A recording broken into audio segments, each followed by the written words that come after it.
Hey everyone, welcome back to Tired Old Queen at the Movies. We have some exciting news. Steve is hosting a classic movie cruise that will go from New York to Bermuda from May 25th to June 1st of 2025.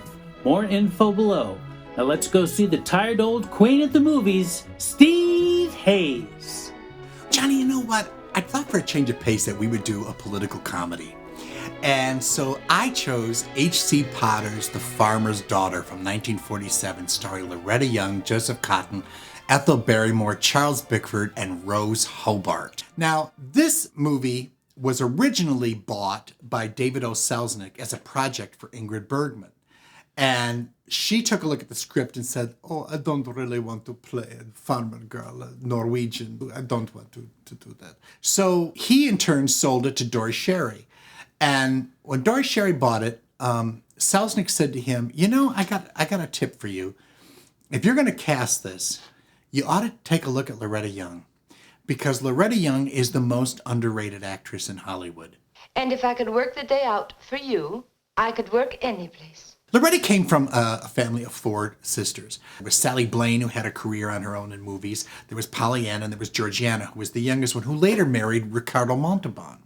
I have to go figure on that. They had a long marriage. Anyway, a call came in for Sally Blaine one day to do a job, and she wasn't available. And Loretta said, well, I'm an actress. She was like 14 or something. I can come down and do that part. She went down, she got the part, and off she went to the races. She was in movies. She was signed with 20th Century Fox, which she never really got along with Daryl Zanuck very well, because she thought he didn't appreciate her. You know, he put her opposite Tyrone Power a lot. It's because they were both so pretty. He was really pushing Tyrone Power and not so much Loretta Young. She left 20th and they paired her up with Alan Ladd, and then this role came, and she knew this was a really good part. She went to work with a dialect coach to get the Norwegian accent down to perfection. She's really good at it. Papa says we must stand on our own 2 feet. And Dory pulled Joseph Cotten from the Selznick troupe, and then they put in Ethel Barrymore and Charles Bickford. Now, Ethel Barrymore had just won an Oscar for None But the Lonely Heart. She had done Broadway for years and had one movie that she had done, Rasputin and the Empress, with her brothers Lionel and John in the 30s. And then she decided, movies aren't for me. But after she did the stage version of The Corn is Green, they convinced her to come out. And then she was on a roll for the next 10 years. She got like 4 more nominations. And she had a really good reputation. And she had that wonderful Barrymore voice, that deep voice, you know, and those piercing eyes, you know. Give my regards to the governor. As sort of a comic foil for her, they cast Charles Bickford. Now, Charlie Bickford was an irascible sort of guy. What's the matter? What's the matter? What's the matter? He came up to silent movies through things. His career was almost ruined because he punched Louis B. Mayer in the face. Louis Mayer criticized him once, and Bickford was a tough guy. He'd worked the wharves. He had a tough life. He let him have it. And so he wasn't really popular for a long time, but gradually he sort of worked his way up. He was Greta Garbo's first leading man in Anna Christie years before. And in 1944, he got the role of the kindly priest in The Song of Bernadette, and he got an Oscar nomination. And that sort of set him up for the remainder of his career. He plays in this movie the butler. Now, the basic plot of this movie is that she plays Catherine Holstrom, and she's from a Norwegian family. She wants to make good. She has 3 gorgeous older brothers, James Arness, Keith Andes, and Lex Barker.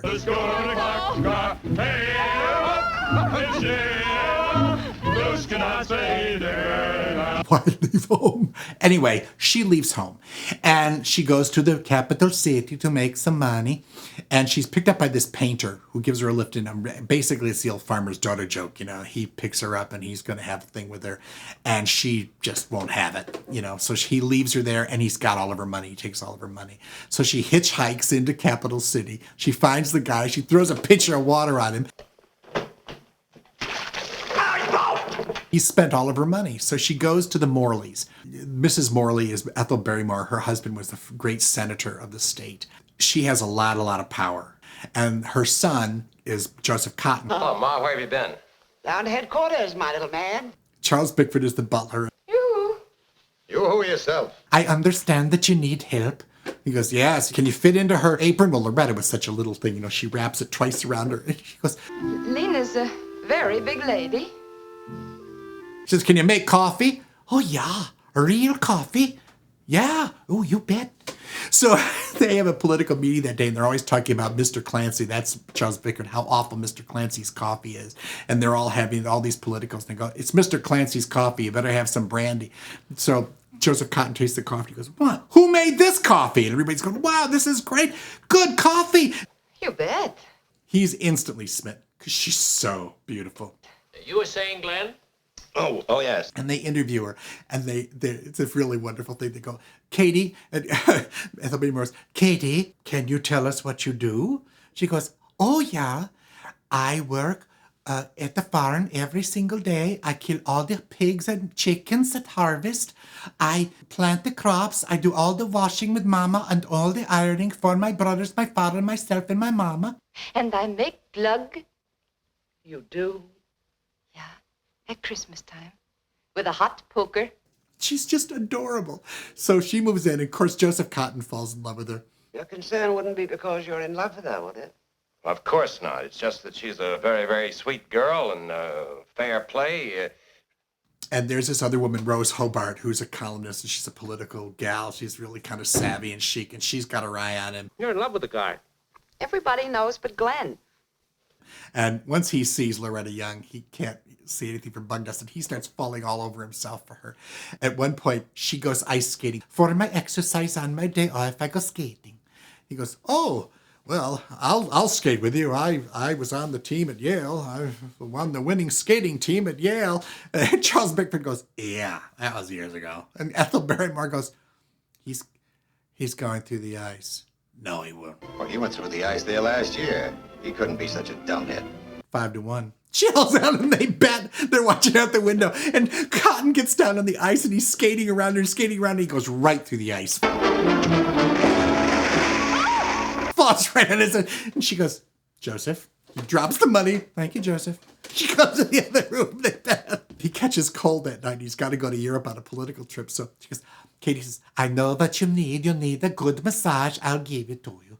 She gets on him and she does this brutal massage. She's putting him, Who can give a Swedish massage? Make glug, glug, glug. This is one of the great political comedies, too. Local congressman dies. They have to elect somebody good. So they get this guy, Anders J. Finley, to run. My platform's my record, and I stand on my record. And he's a crooked politician from the word go, but he's the only choice that they have, right? This one actor gets up and speaks complete gibberish. And I tell you, in every summer vault in the Paspalus, you'll find a his to last your rest about election. Charles Bickford is sitting with Loretta Young and he says, they'll cheer at anything. She goes, oh, no, you're kidding me. He goes, oh, no, this audience, there's hundreds of people. And he goes, they'll cheer at anything. Race for sale!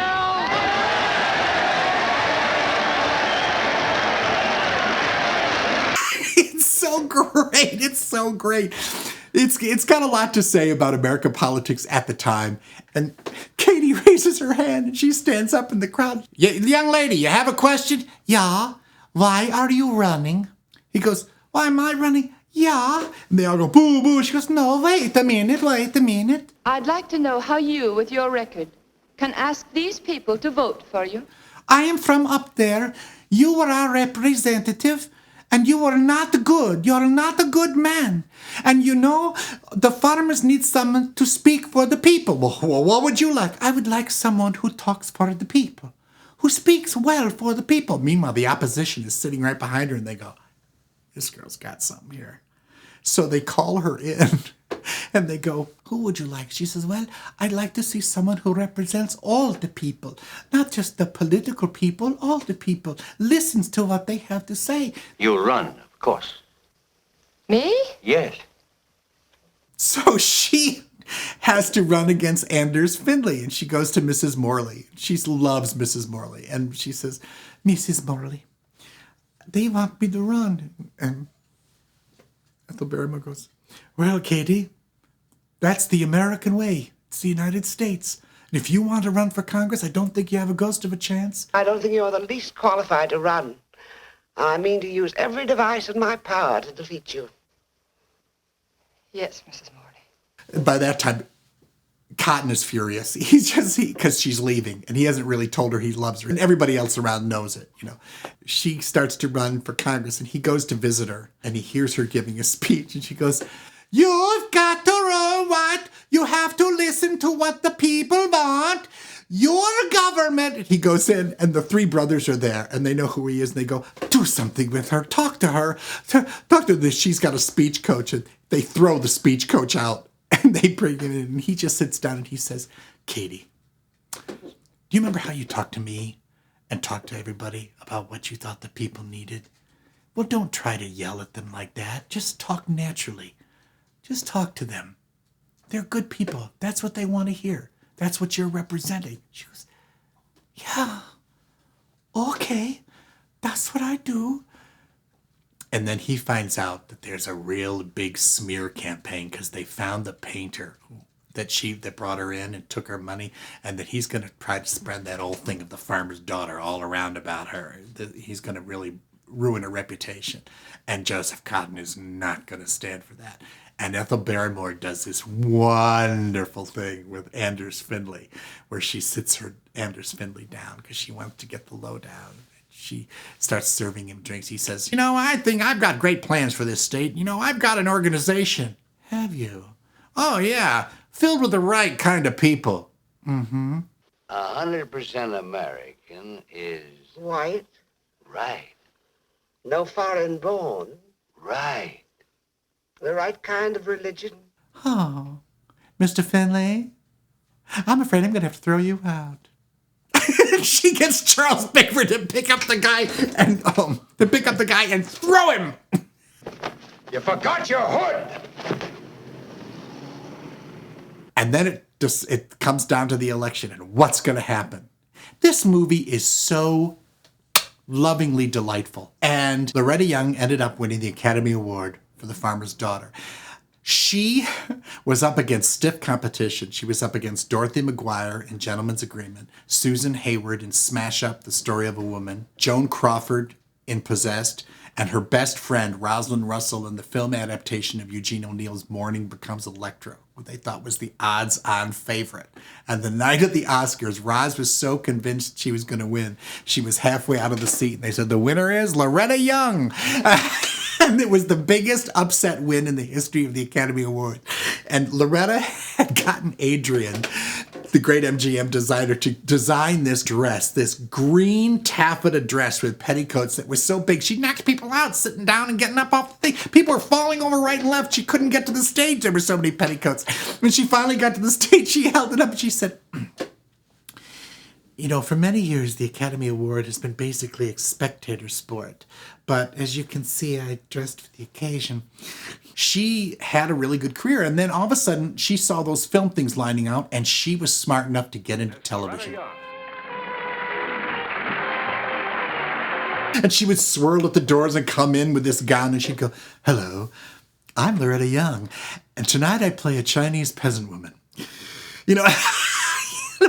And you went, "Oh, hey, great," But it got to show how versatile she was. She was really, really versatile, and she was like the queen of television. But this movie will just delight you. The byplay between Ethel Barrymore and Bickford, the love angle between Loretta and Joseph Cotton, and it's a perfect way to jump into the spring with a lovely, lovely romantic comedy. And I think you're going to love Loretta Young, Joseph Cotton, Ethel Barrymore, Rose Hobart, and Charles Bickford in H.C. Potter's The Farmer's Daughter.